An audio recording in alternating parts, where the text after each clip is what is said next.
কিভাবে খুব সহজে ভোটার আইডি কার্ড ব্যবহার করে আমরা জানতে পারবো আমাদের ভোটার আইডি কার্ড থেকে কয়টা সিম আমরা ব্যবহার করেছি। এর জন্য আমরা প্রথমে ডায়াল প্যাডে যাব। ডায়াল প্যাডে গিয়ে *16001# তুলে ডায়াল করব। আমরা এটা যে কোনো সিম ইউজ করতে পারবো।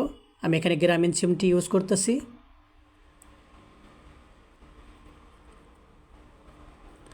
দেখুন আমাদের সামনে এরকম একটা ইন্টারফেস আসবে। এখানে আমাদের ভোটার আইডির লাস্ট 4টা ডিজিট ব্যবহার করতে হবে।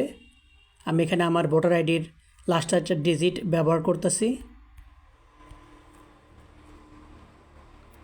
আমাদেরকে একটু ওয়েট করতে বলতেছে, আমরা একটু ওয়েট করব। একটা মেসেজ আসবে। আমাদের সামনে একটা মেসেজ আসছে। দেখুন আমার এই ভোটার আইডি থেকে টোটাল 5টা সিম ইউজ করা হয়েছে, যার 3টা হচ্ছে গ্রামীণ সিম, একটা হচ্ছে বাংলালিংক, একটা হচ্ছে রবি। ধন্যবাদ, ভালো থাকবেন।